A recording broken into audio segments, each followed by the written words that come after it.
strategy, right? I had mentioned the strategy before on the 8 strategies that I was going to post, and I hadn't posted this one because I think I had mentioned this before, right? But I hadn't posted it because it repaints, right? Let me show you what repainting is, but I'm sure you already seen what repainting is, right? See, I want you to look at this the specific positions of these moving averages over here, right? I want to show you that they keep on moving, right? So that's what repainting is, right? So it's just when the indicator changes its position to suit the current market price, right? And it doesn't remain fixed, right? Let me show you what indicator that doesn't repaint, what indicator doesn't repaint looks like. Let's show you, let's say the MACD, right? Then click done, right?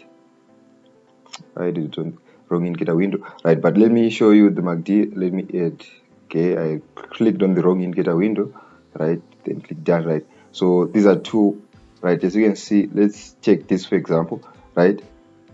Over here, this position, this peak and this peak over here, relative to this peak and this peak over here. So if we move our charts, you can see that on the moving average charts, right here, right, it keeps on changing its positions, but over here it doesn't change its position, right? As you can see, right? So this is what repainting is, right? This one is just remaining the same position, right? It doesn't repaint. That's what a repainting indicator is. Let me just delete this, right? So why am I posting this now, right? Well, bros, I've got good news. All right. I've actually found a way to make this strategy a little bit better, right? A little bit more efficient than what it used to be done using this indicator on its own. So let me show you the pros and cons of this indicator on its own. Then I'm going to show you an addition that I've just discovered. That's why I'm posting this video, right? That will make it a little bit better, right? It's not going to be that perfect, I promise, but it's going to be far much better. I'm going to be adding another indicator that we've already discussed before in that same Payapa strategy. Make it I can call it the Payapa 2.0 or something like that, bros, right? You can come up with a name of it, right? So I will just show you how to set this up first, right? So let's show you how to set this up, right? Firstly, we're going to add the RSI, right? To the RSI, we're going to apply period 1 because we don't want to see this RSI, right? Then to period 1, close. Then the levels, that's what most important, right? 10, 20, 50, 80, and 90, right? Yeah, add labels buy, you can add them, right? 50, you can say what? Wait, buy or sell, you can add them to either level 10 or 90. It's just one and the same thing. Yeah, because the strategy isn't that accurate like the RSI strategy that I shared with you before, right? So the levels that you put buy or sell don't really matter, right? So right over here, right? So how do we do this, right? So first of all, okay, so I didn't show you the moving averages, sorry, right? So for the first moving average, we're going to be adding green, right? The green one is what? Our 5-period moving average exponential close, right? Then click done. I'm going to show you why I put this green to make this simpler for you. Then moving average 8, yellow, right? Exponential close again, click done. Then the third moving average is 13. You can choose, is it blue, purple? Yeah, it's, what do they call it? It's lavender. Yeah, it's lavender. What a cute word, right? Lavender, right? Then for the fourth moving average, you're going to add moving average period 21, right? Red on my chart, right? So the green and the red, these are the most important, right?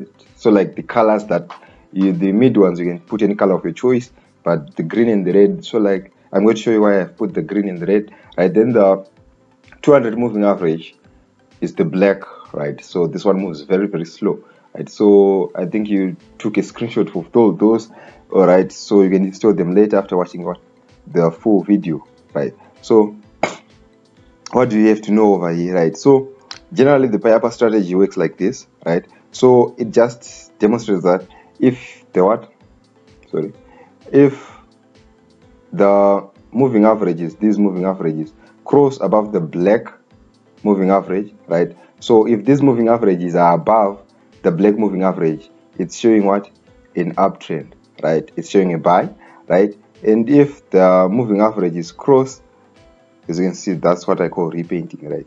So over here, right? So let me shift this position, right? So over here, right, the moving averages over here, they were what? They were below the black moving averages, and you can see the market was also in what? In a downtrend, right? Over here again, right? The market is also in a downtrend, right? So let me just show you the basic misconceptions that people have, right? They think that, let's take over here for example, right? They think that as long as if the moving averages are at the level 90, they have to start selling, right? Of which that's completely wrong, right? You have to wait for the moving averages to completely cross, right?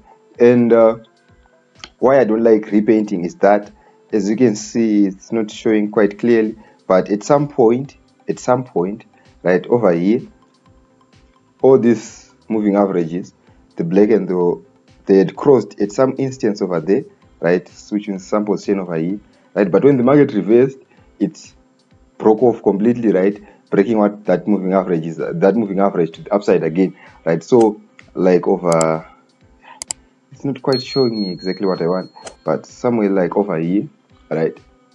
As you can see over here, it had crossed for a sell, right? And if you entered immediately, right? As you can see, you got whipsawed, you got taken out again, right? So that's the wrong, that's what I don't like about this indicator, and that's the general misconception that people have, right? So what bothers me about this strategy is that it keeps on changing its position, bros.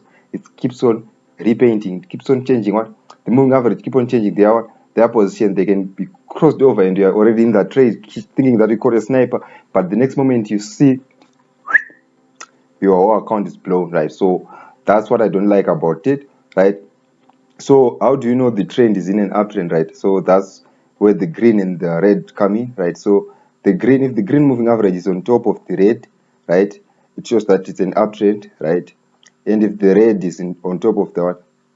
If the red is on top of the green, like this case, it shows that it's a what? It's a downtrend, right? So that's, yeah, so that's almost what you have to know from the what, from the basic Payapa strategy, right? So now I'm going to be adding the, you can guess which indicator that I'm going to be adding.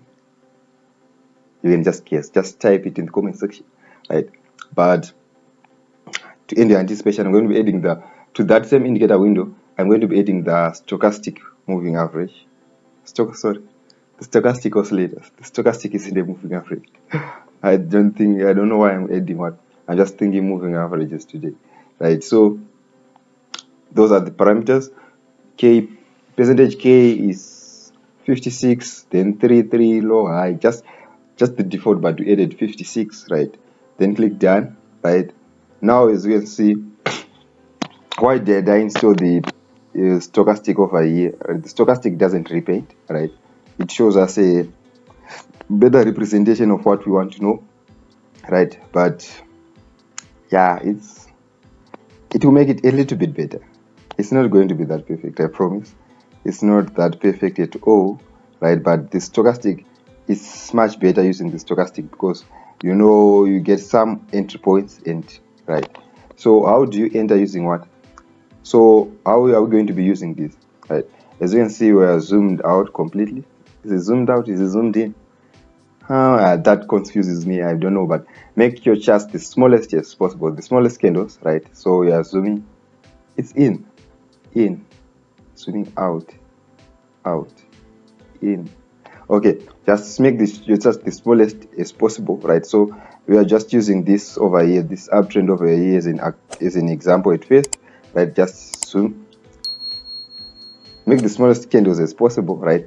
And how are you going to be entering, right? So for your entries now, we are going, that's when the stochastic comes in, right? So as you can see over here, if the stochastic and the moving averages are above the what, the 200, the black moving average, it shows that we are what, we are in an uptrend. But the the issue comes when you want to get an entry, because the moving averages don't really show you an entry, right? So how are we going to be entering, right? So since you know that it's an uptrend, right, I want you to zoom in your charts, right, just a little bit, right? Even now I can see when the stochastic crosses over, right, over here, right? So like over here, the stochastic had crossed for a sell over here, right? And when it crosses again for a buy, it doesn't matter the level that it's on. Either it's on the level that says sell, it doesn't matter, right? It's not that it's not that important, right? So when it crosses over again for a buy, right, so which means it's around the second candle, right, you enter again, right? When it crosses for a sell, you exit. You enter again when the stochastic crosses for a buy over here, and you enter, right? So that's what you will just be doing, right? Over here, you can enter over here when the stochastic crosses over here, right? And you enter, right? But I don't want you to see the trend while we are zoomed in. I just want you to look for entries when you zoom in, when you make your charts. When you make your charts a little bit bigger, I just want you to be looking for entries. I don't want you to be selling, right? So in this sell over here, right?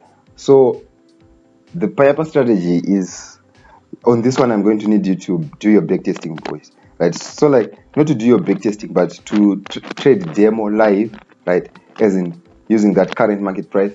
I don't want you to backtest only, because if you try to backtest, it will repaint, as you can see, right? So I want you to enter your positions on demo while it's still showing what the current position. So over here, right, when the charts were still moving, this was a downtrend, right, without moving the charts, right? So when are we going to be entering? That's when you zoom in a little bit, right? So we're going to be entering when the stochastic crosses for a sell, right? I think you know how a stochastic works. I have got videos on those if you don't know how a stochastic works, but it's just a simple crossover. I hope you're not that stupid that you won't know how a stochastic works, right? But if you just install it on your charts, you see how it works, right? So over here we enter for our sell when it crosses, enter for our sell when it crosses, enter for our sell when it crosses, enter for our sell when it crosses. So we're adding the stochastic so that even if, let's take what example, right? So let's take this for example, entered for a sell over here, right? And as you can see, the market isn't really going up, right? It crossed for an uptrend over here, so you just exit, right? As you can see, the stop loss is very small because we are just ranging over here, right? And when we enter again for a sell over here, yeah, we're in profit. Then we exit when the stochastic crosses, right? Hence we exit with full profit, right? So we just want to make our stop losses very small while maximizing on our profits. We enter for a sell over here, exit when it crosses again, right? We enter for a sell over here. This was the long one. This was, you love it very much when you are in the best jump, in the best, when it falls, when it really falls, you just love it, right? Feel very good to be in that trade, right? So over here again, I don't think you still need any examples, but I'm just going to be looking for some for you. Over here, enter when the stochastic crosses. The stochastic crosses for a buy, it crosses for a buy, it crosses for a buy, right? So I want you to backtest these strategies, boys, and come back with the results that you find. Tell me if it's working for you, if it's not, or what do you think has to be adjusted, and I will make the video a little bit better, right? I will make it easier for everyone else, right? So that's it for this video, guys.